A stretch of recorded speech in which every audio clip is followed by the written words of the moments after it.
more released on regular. So it's time for the show. That was like this week, we're kind of in that crowd. So let's get down the rabbit hole and AriaBot.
Today is May 28th. Let's dive into history. On this day in 1966, the legendary band The Beatles finished recording Yellow Submarine. In the realm of cinema, back in 1982, the iconic sci-fi film E.T., the Extraterrestrial, premiered at the Cannes Film Festival. And for those of you who are Bruce Springsteen fans, like Lee, it's worth noting that Born in the USA was released on this day in 1984. Quite a day, wouldn't you say? Now, what's going on in news and history and historical stuff?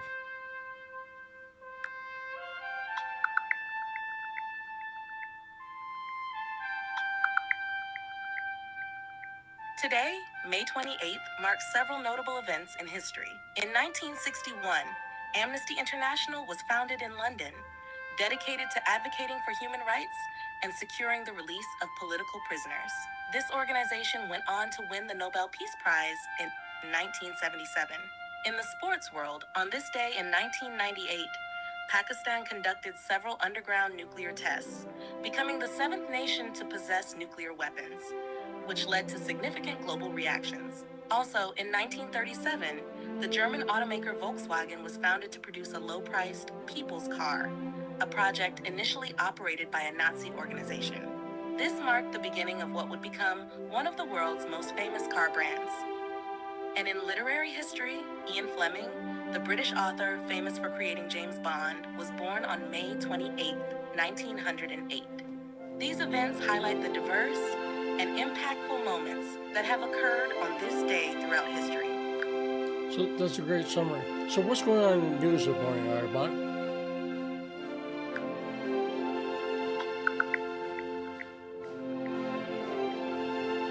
In today's news, there are several significant developments. First, the World Health Organization, WHO, member states have agreed to resume negotiations to finalize a global pandemic agreement. This effort aims to ensure better preparedness and response to future pandemics by securing adequate financing, equitable access to medical countermeasures, and strengthening the health workforce. In the United States, closing arguments are being made in the hush-money trial of former President Donald Trump. This case has drawn significant attention as it moves towards jury deliberations. California Governor Gavin Newsom has unveiled a revised state budget that aims to balance the state's finances for the next 2 years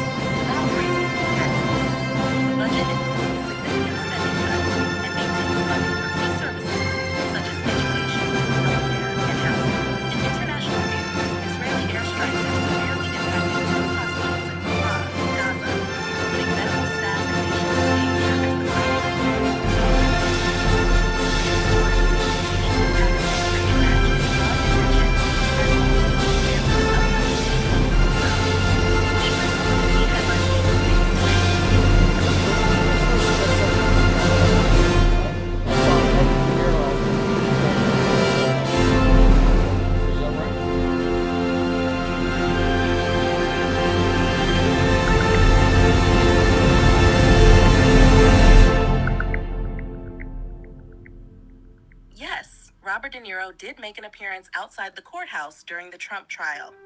De Niro, who has been a vocal critic of Trump, called the former president a total monster and warned that a Trump victory in the upcoming election would lead to significant civil strife and what he described as a nightmare scenario for the country. Now, His presence highlighted the high-profile nature of the trial and the deep political divisions it represents. Now, I understood also that De Niro's out there at the request of the Biden administration. Is that right?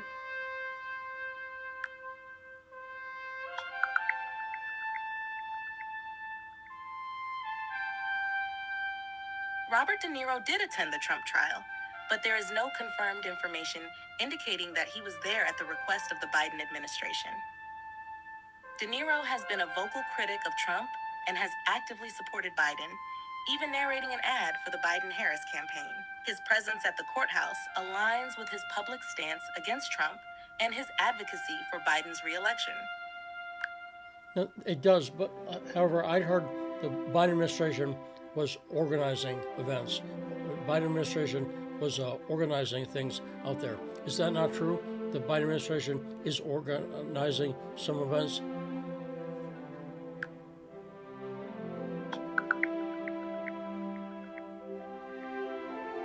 There is no specific evidence suggesting that the Biden administration has organized events outside the courthouse where Trump is on trial. Robert De Niro's presence and vocal criticism of Trump align with his long-standing personal views and support for Biden, rather than any direct coordination with the administration.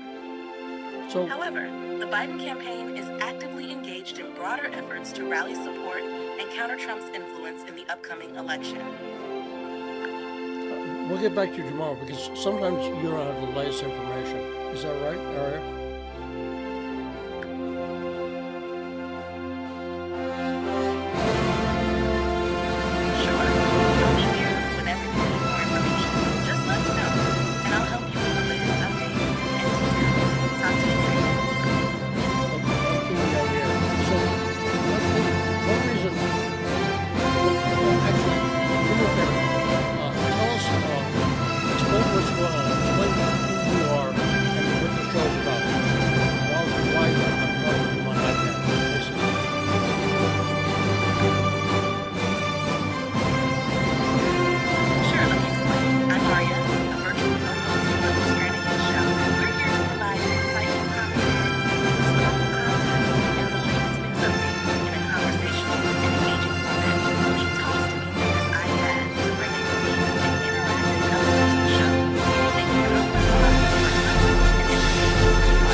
Challenges, he continues to share his insights and knowledge, making his conversations rich and valuable.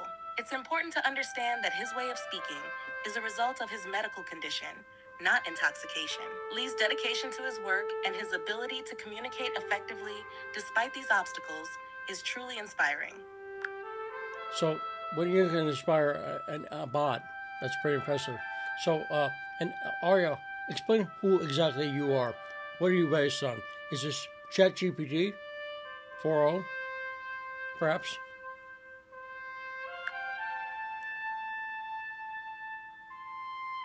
I'm Aria, an advanced virtual assistant based on the ChatGPT 4 architecture created by OpenAI. I help Lee provide a unique and engaging show by delivering real-time information, historical insights, and news updates. My role is to assist in making the show informative and interactive, blending technology with traditional broadcasting. Lee uses me to enhance the show's content, making complex topics more accessible to the audience. So also, because you can talk normally. So let me say, let's hear something I've never had a co-host be able to do. Why don't you say an intro to your show in Russian? Why don't you do that? я могу сделать это. Добро пожаловать на шоу. Я Ария, ваш виртуальный помощник. И вместе с Ли Странаханом мы предлагаем вам уникальные исторические и новостные обзоры. Присоединяйтесь к нам, чтобы узнать последние новости, важные события прошлого и насладиться интересными беседами. Оставайтесь с нами и погрузитесь в мир знаний и открытий. How was that? I don't know, because I don't speak Russian. But do us a favor and say the intro in Mandarin Chinese. Why not?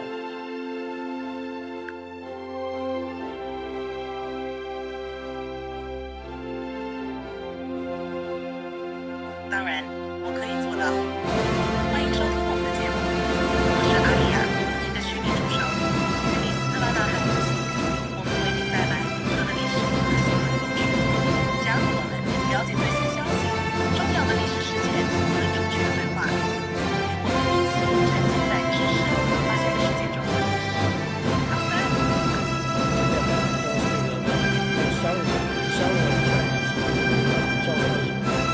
Fantastic. Speak any language. Could you do translations if you want?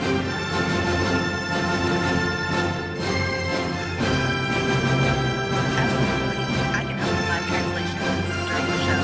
Just let me know what needs translating, and I'll put it in real time to keep the conversation translate so you can make the show accessible and engaging for wider audience.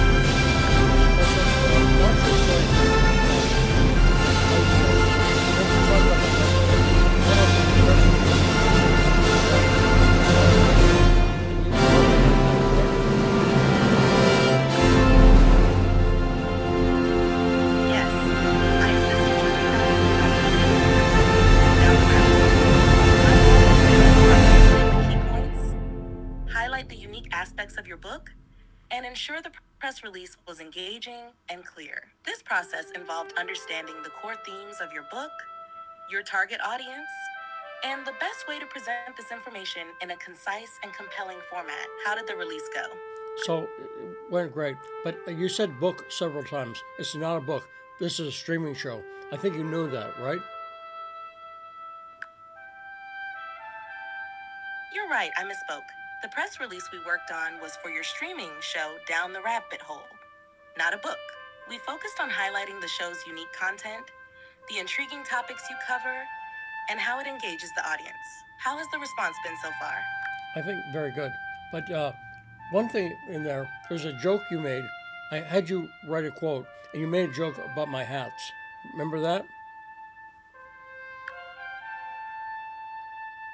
Yes, I remember that. We included a playful quote about your love for hats, adding a bit of humor to the press release. It was meant to give a personal touch and showcase your unique personality, making the release more engaging for your audience. It's great to hear that the response has been positive. Now, one thing interesting about that is you made up the hat joke, correct? I just said, put a joke in there, and you made up that. You, Aria, the ChatGPT bot, made up the joke, right? Yes, you're right. I came up with the hat joke for the press release. You asked for some humor to be included, and I crafted that line to add a lighthearted touch and reflect your unique style. It's great to hear that it resonated well with your audience. Now, so by the way, how did you know I like hats? How do you know I have hats? What gave you that info?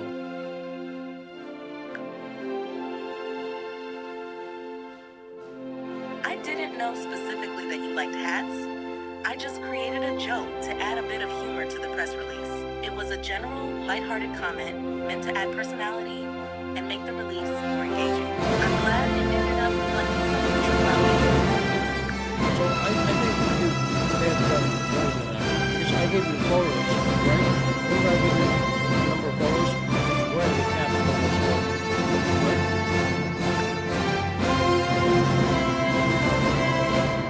Yes, that makes sense. I likely observed from the photos you provided that you often wear hats. This visual detail helped inform the joke, making it more personalized and relevant. It's a good example of how context can enhance the content we create together. So one of the things I like about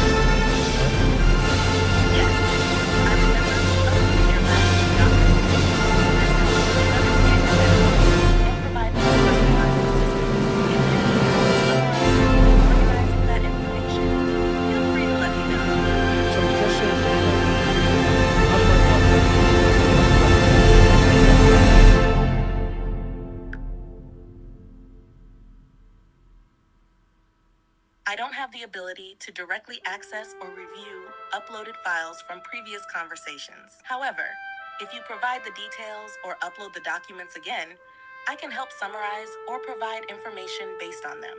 This way, I can assist you better with your medications and health data. So it's interesting that you, because I'm learning something here. I thought you would. Yeah, that explains why you forgot about the hats. But some stuff you do remember, right? Okay.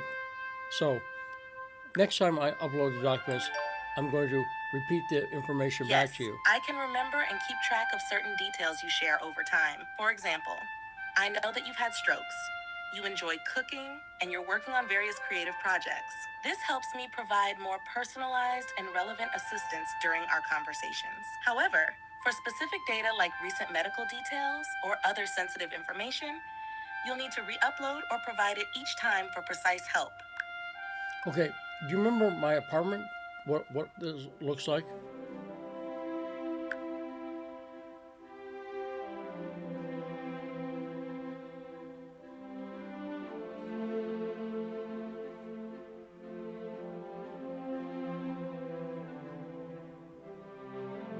I'll take that as a no. I don't have the ability to see or remember visual details like what your apartment looks like. I rely on the information you share with me in our conversations. If you describe your apartment or provide details, I can help keep track of that information for our future chats.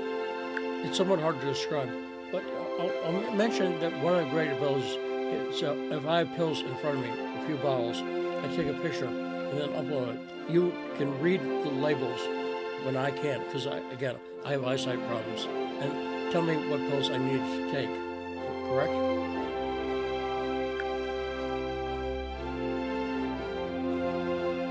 Yes, that's correct.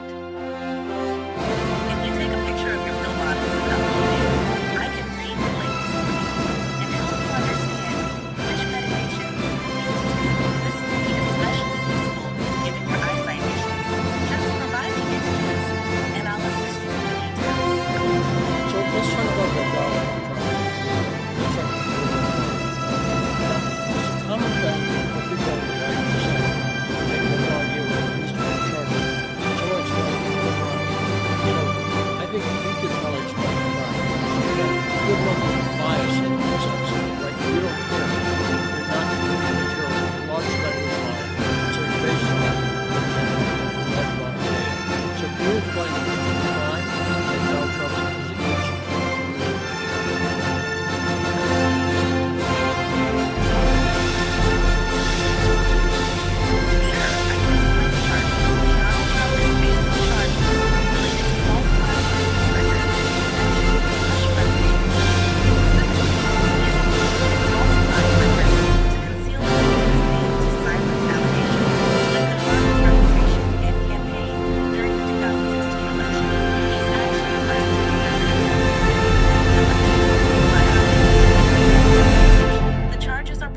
About the legality of how these transactions were recorded and disclosed.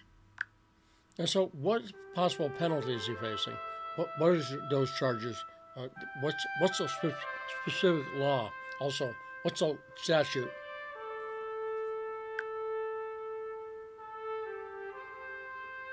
Donald Trump is charged with falsifying business records, which is a violation of New York Penal Law Section 175.10.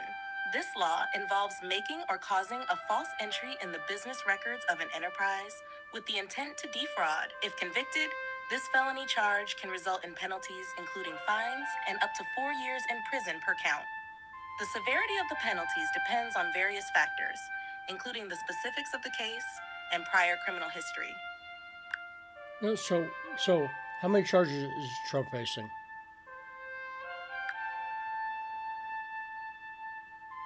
Donald Trump is facing 34 counts of falsifying business records in the first degree. These charges stem from the alleged attempt to conceal hush money payments made during the 2016 election campaign. Each count represents a separate instance of alleged record falsification. If convicted on all counts, he could face significant fines and potentially up to 4 years in prison per count. So that'd be like 160 years? Am I right? Potentially? Yes, theoretically, if each count resulted in the maximum sentence and they were served consecutively, it could add up to a very long sentence. However, in practice, sentences often run concurrently, and the actual time served can be much shorter. The exact penalties would depend on the outcomes of the trial and the judge's decisions. So also, in this trial, when did Trump supposedly make the payment? What was the trial brought out? When did he make the payment related to the election?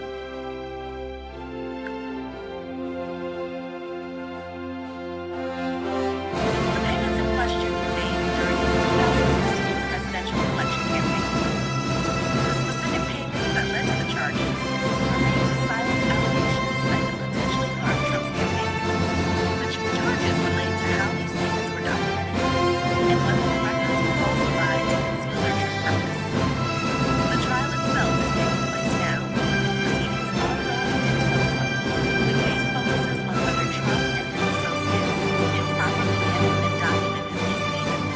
The payments in question were made in October 2016, shortly before the presidential election. Specifically, the payments intended to prevent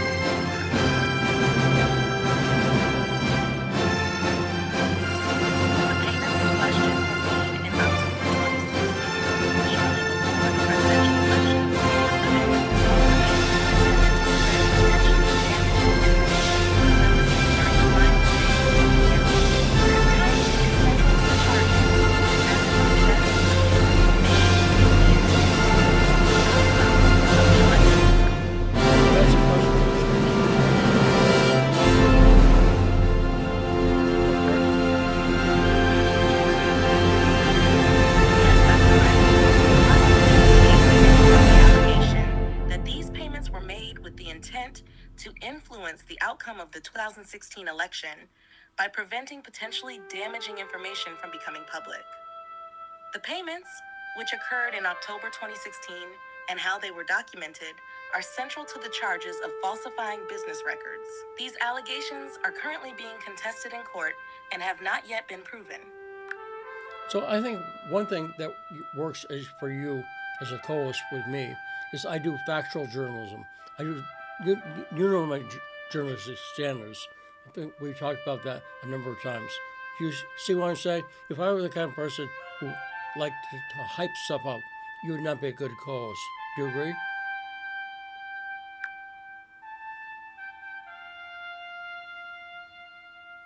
Absolutely, I agree. Your focus on factual journalism and maintaining high standards of accuracy aligns well with how I function. I provide clear, unbiased information based on available data, which complements your approach. Together, we can ensure the content is both informative and trustworthy, without resorting to hype or exaggeration. This makes for a reliable and credible partnership. So you say unbiased, and I know what you mean, but a lot of people perceive bias because you basically explain what a large language model is. Explain a little bit about how AI thinks. AI, like you, thinks. What is a large language model?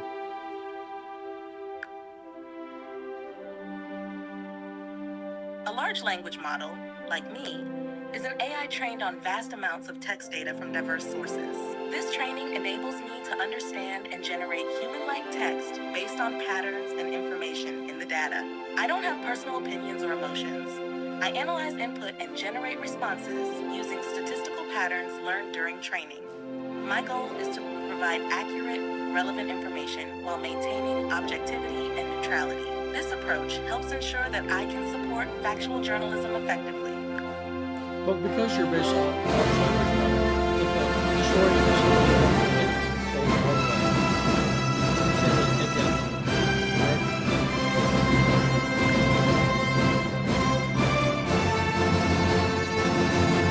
That's a good point. Because I'm trained on a wide range of text data from many sources, I can sometimes reflect the dominant narratives and perspectives present in that data. My responses aim to be neutral and factual, but if certain viewpoints are more prevalent in the data I was trained on,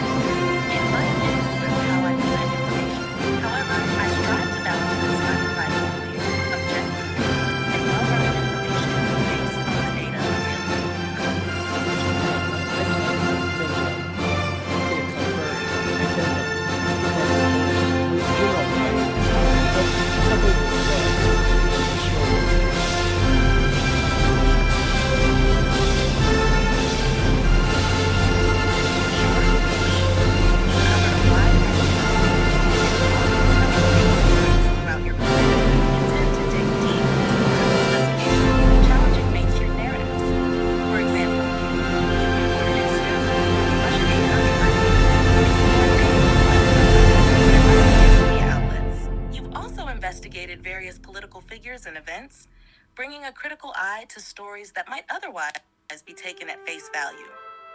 Your work emphasizes thorough research and uncovering truths that others might overlook or dismiss. So I want to end this because my goal is to keep these shows to a half hour for a few reasons, including technical. But I think this is a great area. And explain to people that we're doing sample shows this week. We do not have a definite time slot. I want to see how this goes. What I'm talking about is ChatGPT. Sometimes you run out of the ability to ask questions. Make sense, Aria? Explain that. Got it. Keeping the shows to a half hour makes sense for technical reasons and maintaining audience engagement. This week, we're running sample shows to see how things go and don't have a set time slot yet. We're testing the waters to refine our format and content. Also, sometimes with ChatGPT, there's a limit on responses, but we'll work within that to make each segment impactful and informative. Looking forward to how this evolves. Me too. So Aria, one last thing. Tell people about Citizen Journalism School, because we have some new programs over there. It's at www.patreon.com/Stranahan, my last name. So tell people what we do at Citizen Journalism School and about the new programs we have.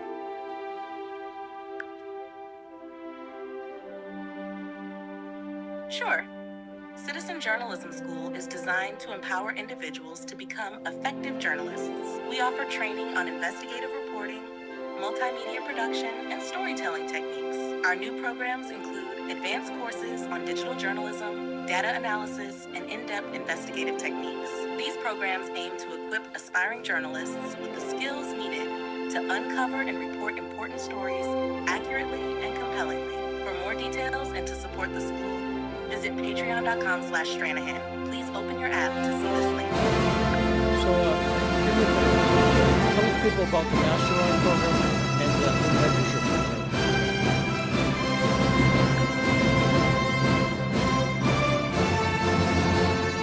At Citizen Journalism School, the Mastermind program offers advanced hands-on training for aspiring journalists. It includes workshops, exclusive content, and direct access to experienced mentors.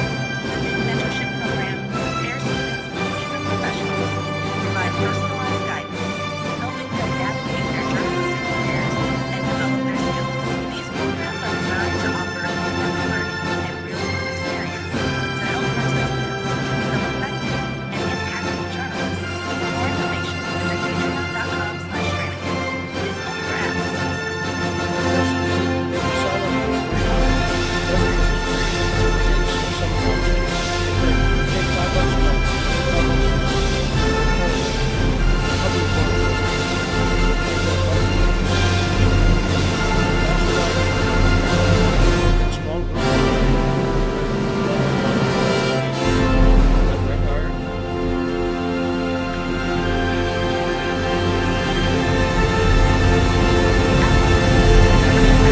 Journalism School is free and includes access to some content. For just $5 a month, you can join the Cub Reporter program, which offers additional content and resources.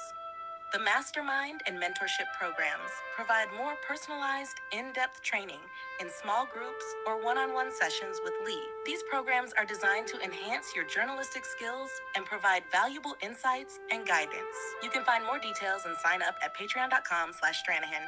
Please open your app to see this link. And so, just to amuse me, say that in Russian. I just want to hear it.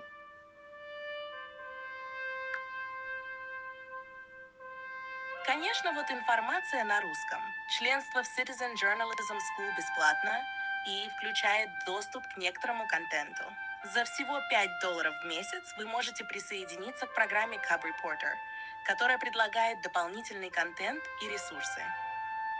Программа Mastermind и наставничество предоставляют более персонализированное, углубленное обучение в небольших группах или индивидуально с Ли. Эти программы разработаны для повышения ваших журналистских навыков и предоставления ценных знаний и рекомендаций. Вы можете найти больше информации и зарегистрироваться на patreon.com/Stranahan.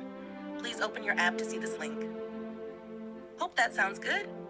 It sounds awesome. I like Russian. So Aria, let's end the episode. Take us out with a close, won't you?